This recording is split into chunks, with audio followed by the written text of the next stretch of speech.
எல்லாருக்கும் வணக்கம்.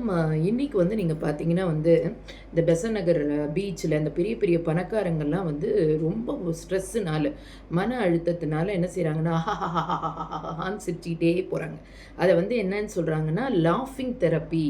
அந்த லாஃபிங் தெரப்பி பண்ணுறச்சே அவங்களுடைய மன அழுத்தம் நோய் குறையிறது அப்படின்னு சொல்கிறாங்க.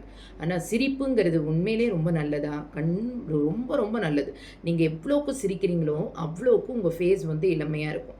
நீங்கள் எத்தனை வயசாக இருந்தாலும் சிரிச்சுக்கிட்டே இருக்கிறவங்கள பார்த்தாலே நாமளே நீங்கள் நல்லா கவனிச்சிருப்பீங்க. ஒரு ஹாஸ்பிட்டலுக்கோ இல்லை வேறு ஏதோ ஒரு இடத்துக்கு நம்ம போகிறோம், அந்த இடத்துல ரிசப்ஷனில் உட்காந்துருக்கிறவங்க நல்லா சிரிச்சுக்கிட்டே வாங்க அப்படின்னு சொல்லி நம்மளை வரவேற்றா அந்த இடத்துக்கு போகிறதுக்கே நமக்கு ஒரு இன்ட்ரெஸ்ட் இருக்கும்.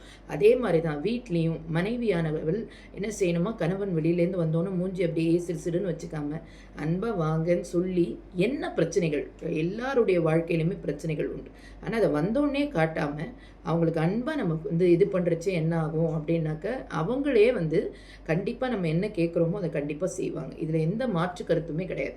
அதே மாதிரி இந்த சிரிப்பு பற்றி ஒரு சின்ன ஒரு 4 வரி கவிதை தான் உங்களோடு கூட பகிர்ந்துக்கணும்னு எனக்கு ஆசை. இந்த சிரிப்புக்கு என்ன வலிமை, என்ன அருமை அப்படிங்கிறத தான் பார்க்க போகிறோம். இன்பத்தில் சிரிப்பவன் அதிர்ஷ்டசாலி, துன்பத்தில் சிரிப்பவன் ஞானி, கற்பனையில் சிரிப்பவன் கவிஞன், கண்டவுடன் சிரிப்பவன் காரியவாதி, தெரிந்து சிரிப்பவன் நடிகன், தெரியாமல் சிரிப்பவன் ஏமாளி, ஓயாமல் சிரிப்பவன் பைத்தியக்காரன், ஓடவிட்டு சிரிப்பவன் வஞ்சகன், உட்கார்ந்து சிரிப்பவன் சோம்பேறி, உழைப்பில் சிரிப்பவன் உயர்ந்த மனிதன். சிரிப்பில் கூட எத்தனை விதமான சிரிப்புன்னு நம்ம பார்த்தோம்.